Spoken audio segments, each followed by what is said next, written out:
Okay, welcome po muli dito sa ating munting YouTube channel at ito ang inyong Pinoy Firearms Instructor na Gunsmith din naman. At bago tayo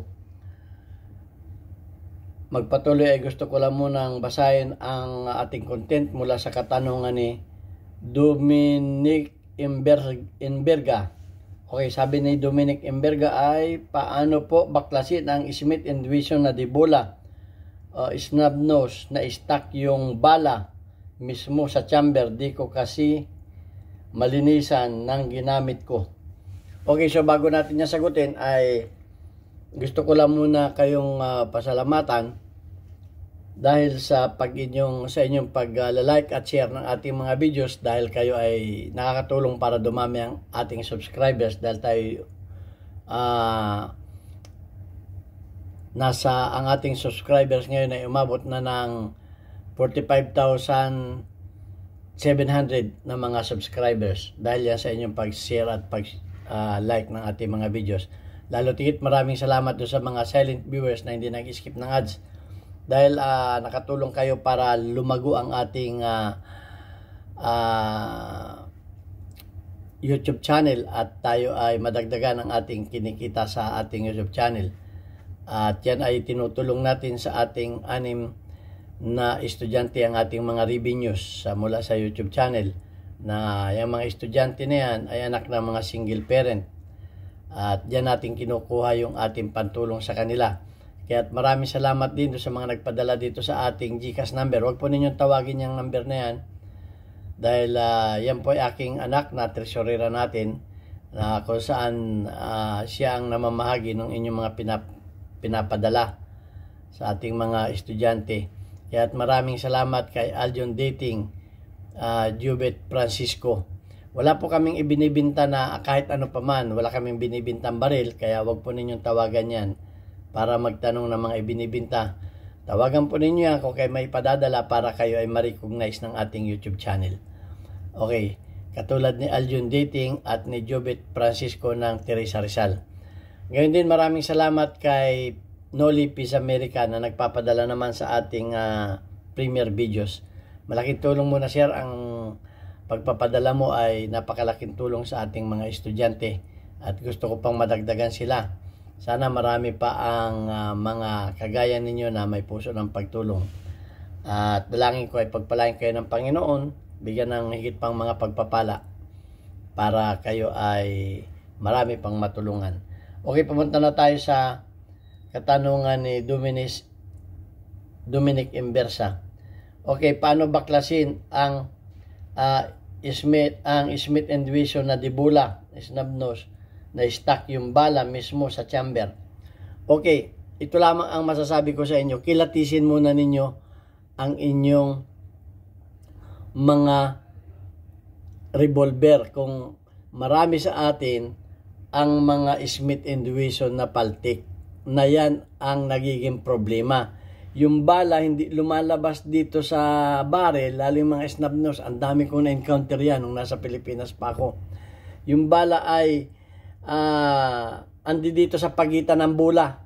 Andi dito yung kanyang islag. Ito, nandi dito sa pagitan nito. So, pag yan ay kumalang dyan, hindi mo na mabubuksan ang iyong bula dahil nga yung iyong islag ay nandito na. Nandito lang yan. Yan, nandyan. Nakaganyan yan dyan. So, yung kalahati ay nando sa barrel. Yung kalahati ay nasa chamber ng bula. Nasa cylinder. So, hindi mo talaga mabubuksan yan. At yan ay ang kalimitan ng kakaganyan ay mga paltik. Marami ako. So, pag binuksan mo yung gilid niyan, panoorin ninyo yung aking video kung paano nyo makilatisin ang mga danaw.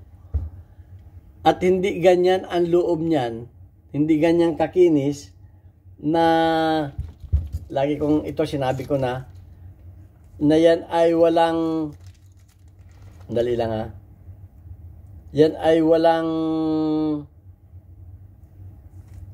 dali, bubuksan ko lang to. Wala yung firing pin block. Ito yung firing pin block niya.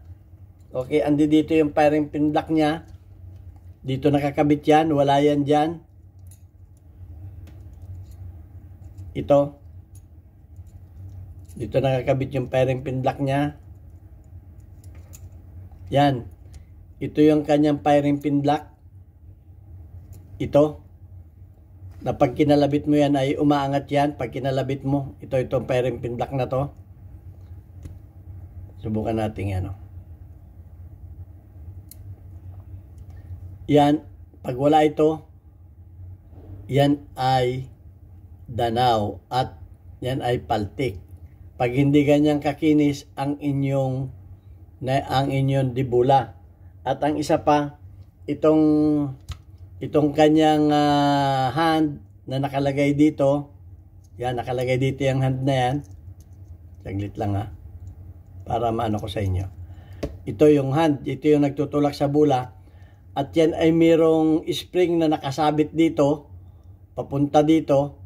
Yan ay paltik, yung spring na nakalagay dito, dahil yun ay yung mga ano na yan ay walang itong rebound spring or trigger return spring.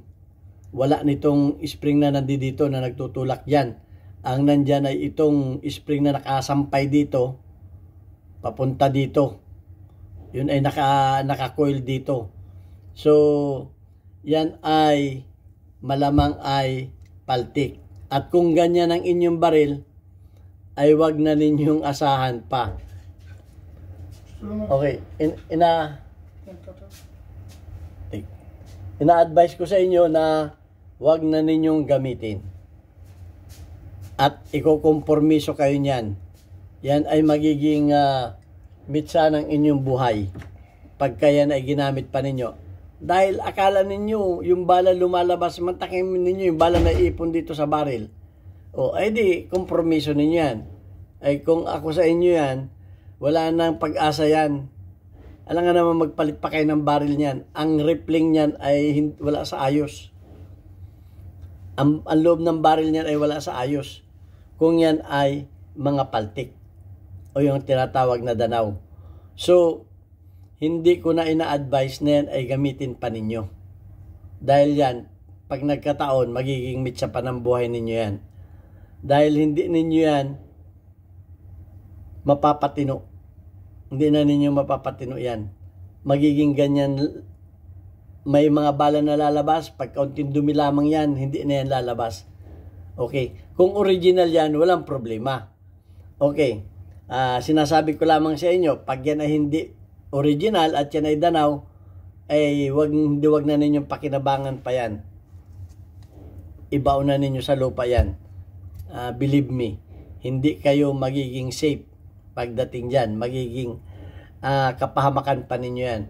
Unang-una, hindi nakarehistro yan, ay delikado yan. Halimbawa naman at yan ay original. Okay, wala naman problema. Yung sa akin ay kung yun ay disclaimer. Kung yung sa akin ay kung yan ay tinatawag natin na ay may ano pala, may nakalagay pala dito. Okay, hindi ano. Kung halimbawa naman at yan ay original, paano ninyo tatanggalin itong mga nandito sa loob? Okay, kumuha kayo ng 8mm na barina. 8mm. Siyempre, pag binarinaan ninyo yan, iingatan ninyo yung groove niyan. Hindi basta-basta binabarina yan. Tapos ay kumuha kayo ng tape. Para hindi makasira yan, titipan ninyo ito. Itong inyong barina. Maglalagay lamang kayo ng yung dulo.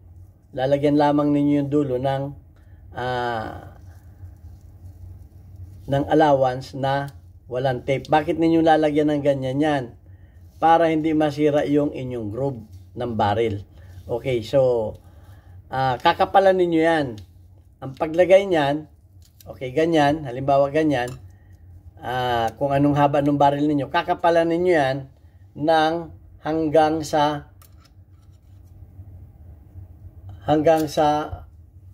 dapat magandang pagkalagay ng inyong tape, pantay-pantay para yan ay pumasok sa loob ng baril. Kasi pag hindi magandang pagkalagay, ang mukha nito, hindi pantay, papantayin natin yan. Okay? Kagandahan natin para magandang ano yan. Dapat pare-pareho yan.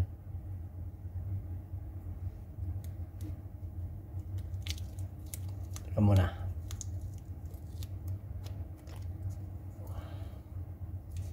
Dapat talaga maganda ang pagkalagay.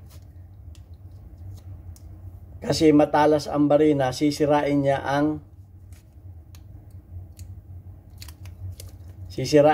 inyong rippling. Para hindi masira yung rippling, ganito ang gagawin ninyo. Yan.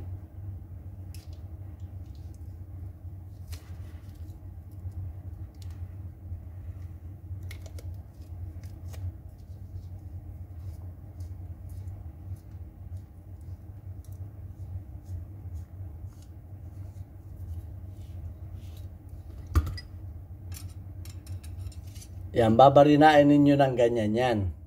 Okay? Para yung rippling ay hindi masira. Okay? Babarinain ninyo ngayon yan. Okay? Ganyan. Hanggang sa lumampas na. Ito ay 8 mm ito. Itong barina na ito ay 8 mm. So, ganyan ang ano. At kinakailangan ay mali ang ikot pala. Dapat ang paglagay pala nito ay kung pasaan yung paikot, pabalik. Okay, pa ganun pala dapat ang ikot. Ang ikot pala nito dapat ay dapat pala pa ganyan. Pa ganyan para hindi luluwag. Okay, dapat pala pa ganito. Yan. Kung saan ang ikot ng barina, pa ganun ang paglagay ng tape. Para hindi yan sasabit. Yan, lalagyan ninyo ng tape na ganyan yung barina. Para hindi niya sirain yung rippling. Kung original ang inyong yan, ganyan. Tapos, yan, pwede na ninyong ikabit yan sa inyong mga drill. Hindi yan makakasira ng rippling. Kasi nga, gawa protektado yan ang ano. Ngayon, pagka umabot na dito yung barina ninyo, babawasan ninyo itong dulo. Pabawas kayo ng pabawas nitong dulo hanggang sa maubos na ninyo yung ano. Okay, pag naubos na ninyo, siyempre, ang pagbarin niya na hindi dire-diretso. Pag halimbawa nakatalab kayo ng kaunti, tatanggalin ninyo para malinis ninyo yung dumi. Okay? Pagka nakatalab na kayo ng kaunti, tatanggalin ulit ninyo para yung lid na ano ninyo ay mawala. Okay? At pag yan ay pag yan ay nabarina na ninyo, siyempre may matitira dyan. Dali. Siyempre may matitira. Nawala yung ating panglinis. Yan. Siyempre may matitira dun sa nakaunti. Gagawa na kayo ng ganito. Na yan, parang ganyan. Parang panlinis ng tainga. At yan ay unti-unti na ninyong sungkitin. So, sungkitin na ngayon ninyo yung natitira dyan. So, sungkitin na ninyo. Hanggang sa mawala na yung dyan. At hanggang sa mabuksan na ninyo yan. So, ganun ang gagawin ninyo. So, ang importante, meron kayong, kahit electrical tape, magagamit ninyo yan. Ganyan. Ang importante, may balot na ganito yung inyong barina. Okay? At ang pagbarina niyan ay hindi mabilisan. Dahan-dahan, unti-unti, tanggal. Yan, ganyan. Hindi yan masisira ang inyong groove. Importante yung groove ninyo ay maprotektahan. So, ganun ang pagtanggal niyan. Marami na ako na-encounter na ganyan, puro paltik, puro danaw. Kaya sabi ko nga sa yung mga may-ari niyan, sinasabihan ko na kagad, i-dispatcha mo na yan, paltik yan, danaw yan. Hindi yan makakasave ng buhay mo, makakadisgrasya dyan, madidisgrasya ka dyan. Ay mantakay mo, pumuputo ka, tapos sasabihin mo, ay may anting yung binaril ko, hindi tinablan, yung pala yung bala mo, nandito lang sa loob, na-stack lang dito. Apakaraming ganyan, na mga pangyayari. Lalo pag ang binala ninyo dyan ay mga reload.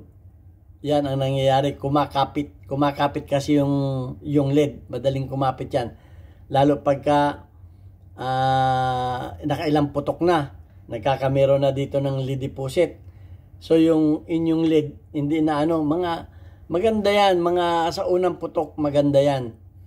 Pero pag nakailang putok ka na dyan, lalo't hindi na, pag nadumi na yung barrel, yan, maipon na doon yung lead. Kung original man yan, at halimbawa hindi ninyo nalinisan, pwede rin mangyari na ganon. Hindi ko naman sinasabi na hindi mangyayari yan sa mga original na barrel. Nangyayari rin yan sa mga original kung gumamit kayo ng mga bala na mga lead, tapos ay hindi kayo naglilinis ng barrel ninyo. Dapat kasi, yung pinapanood ninyo yung mga tinuturo ko kung paano magtanggal ng lead. May mga videos naman ako niyan. At marami akong mga ginawa ng video. Ang advice ko nga sa inyo, panoorin ninyo yung mga luma kong video para marami rin kayo makukuha doon. Hindi yung puro bagong video lamang. Actually, nagawan ko na rin ito ng video kung paano. Pero ginawan ko na lang uli ngayon kasi yung iba hindi na naghahanap ng mga luma kong video. Okay, so yan lamang ang maano ko. Importante, may ganito. Okay, para hindi masira yung At saka may ganito. Okay, hindi na tayo magpapaulit-ulit dahil tayo ay nababas pag paulit-ulit tayong ating sinasabi. Paikot-ikot daw tayo, nagtuturo lang naman tayo pang nababas. Pag hindi ko alam, mga gunsmith din siguro yun. Huwag kayong magalit sa akin, mga gunsmith. Dapat tayo tumulong sa ating mga kababayan na problema. Okay, baka kasi nagagalit kayo dahil naubusan na kayo ng customer. Dahil yung mga ganito, sa halip na pumunta sa inyo, baka natuto rin kayo sa akin. Okay? Baka kasi hindi naman pare-pareho ang technique natin. Siyempre, may technique din kayo. Pero hindi naman ninyo tinuturo. Ituro din ninyo yung technique ninyo. Okay, kanya-kanya naman tayo ng technique. Kaya minsan, yung iba, ang akala, yung technique lamang nila ang okay at yung technique ng ibang gunsmith, hindi man pare-pareho ang technique natin. Kung ano man yung technique ninyo yun. Kaso nga lang, hindi ninyo tinuturo. Okay, pagka ako'y nagturo ng pagsisiro ng red dot, ibabas ninyo ako dahil iba naman yung technique ninyo, iba naman yung ginagamit ninyo. Gumagamit kayo ng laser. Ang ginagamit ko wala akong ginagamit kundi yung dating original na sight. Tapos sasabihin naman na nakakabubo yung sa akin at yung sa inyo ang hindi. Hindi ganoon. Tayo ay may kanya-kanya ng alam. At dapat natin yan. Kung ang alam ko ay iba dun sa alam ninyo, ay alam ninyo yun.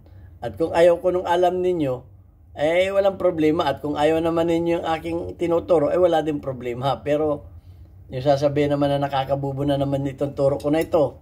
O baka may ibang teknik dyan. O yung ibang teknik dyan, ginagamitan ng mga ganitong, mga ganitong tubo na ipinapasok dyan. O pwede rin yan. Tapos yan ay papasukan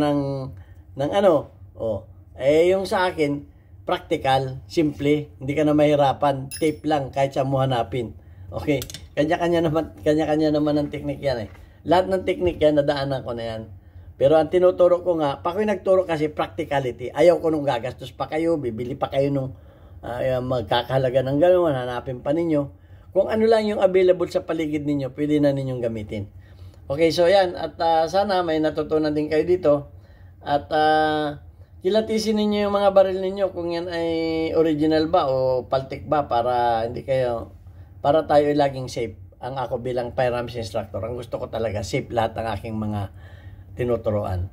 Okay, ang ating community spotlight ngayon, weekly highlights of your most engaged audience members including your top commenters.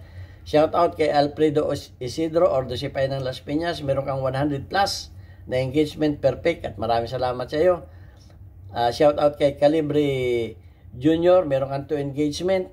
Shout out kay Unico Iho 27 at meron kang 100 plus na engagement per pick. Salamat din sa iyo. Shout out din kay my_geographic, meron kang 19 engagement. At shout out kay Hansel Evangelista, second honor ka, 99 ang engagement. At shout out sa mga kasamahan ni Hansel Evangelista sa One Gun Pilipinas, Bulacan Chapter. Okay, mabuhay po tayong lahat. God bless us. At shout out sa aking mga kababayan sa Pinamalayan, Oriental Mindoro. sa aking dating machine shop sa Alvarez Street. Meron po kami diyan bagong Papa Burger sa halagang 40 pesos. Ay buy one take one at mapapaburger ka sa sarap. Bisitahin po ninyo at maraming salamat sa inyo. God bless.